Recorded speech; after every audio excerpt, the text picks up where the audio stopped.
nous avons demandé que le président Bazoum soit libéré immédiatement et sans condition.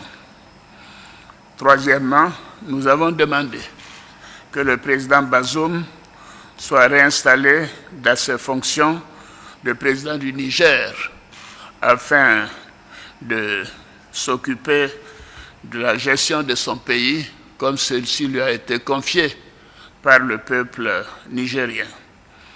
Les chefs d'État de la CEDEAO, bien sûr, une fois que ces conditions seront remplies, les chefs d'État de la CEDEAO demanderont au président Bazoum de faire preuve de clémence en vue du renforcement de la réconciliation et de la démocratie. Nous avons réaffirmé aussi que les putschistes seront tenus pour responsables pour tout ce qui pourrait arriver au président Bazoum, à son épouse, aux membres de sa famille et à toutes les personnes détenues avec lui.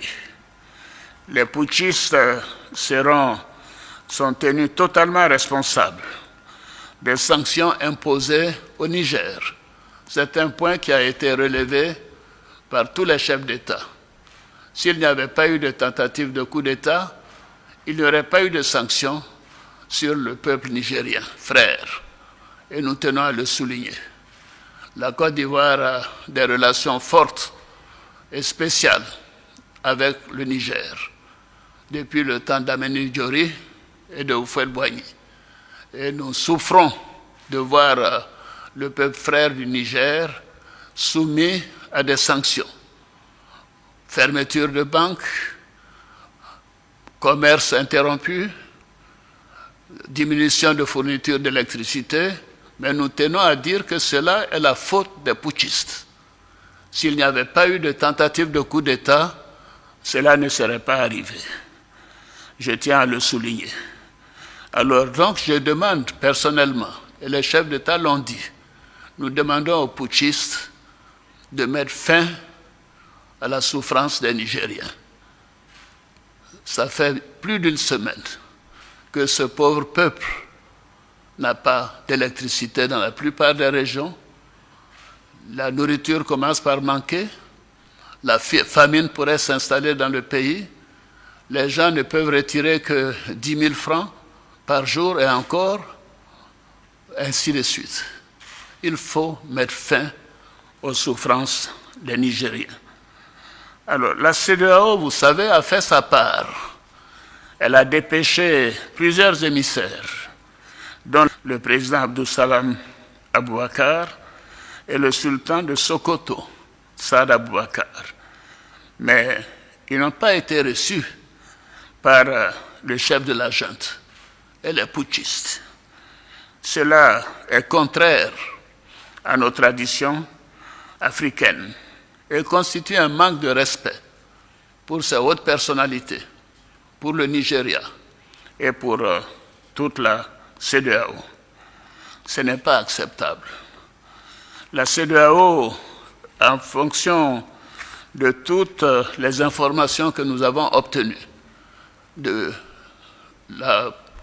constat de manque de volonté de la part des putschistes de rendre le pouvoir au président démocratiquement élu, la CEDEAO, les chefs d'État ont décidé d'activer la force en attente et de déployer cette force pour rétablir l'ordre constitutionnel au Niger.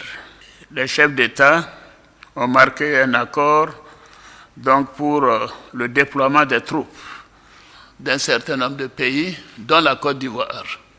La Côte d'Ivoire fournira un bataillon et a pris toutes les dispositions financières pour l'opération.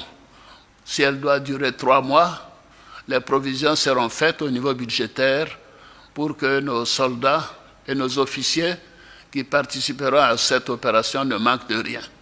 Donc la Côte d'Ivoire est prête et je viens de donner instruction au chef d'état-major général des armées de commencer la mobilisation de ces troupes pour leur participation à cette opération de la CEDEAO.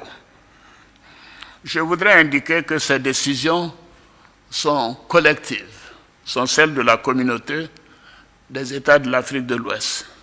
Ce ne sont pas des décisions qu'il faut attribuer à un État, que ce soit le Nigeria ou la Côte d'Ivoire ou le Bénin. Ces trois pays déjà ont indiqué leur capacité de participer à cette opération. D'autres pays le feront bientôt. Donc la conférence des chefs d'État tient à le faire savoir que c'est une opération de la CEDEAO. Ce n'est pas une opération des Nigérians contre les Nigériens ou des Béninois contre les Nigériens, puisque ces deux pays sont des pays voisins du Niger. Bien évidemment, ce n'est pas une opération ivoirienne contre nos frères nigériens. Mais nous sommes déterminés à réinstaller le président Bazoum dans ses fonctions de président démocratiquement élu de la République du Niger. Nous appliquons ainsi les textes et les protocoles de notre communauté. Alors, notre objectif, comme vous le constatez, est la paix et la stabilité dans notre sous-région. Et surtout, le bien-être de nos populations et le développement de nos pays. Depuis que des putschs sont arrivés dans la sous-région, on peut constater qu'aucun des pays où il y a eu un putsch n'a amélioré sa situation économique ou sa situation sécuritaire. Donc les coups d'État ne sont pas la solution. Et nous tenons à le faire savoir. C'est ce qui explique la gravité de cette situation et la volonté des chefs d'État que nous sommes à faire en sorte que cela cesse. Je vous remercie.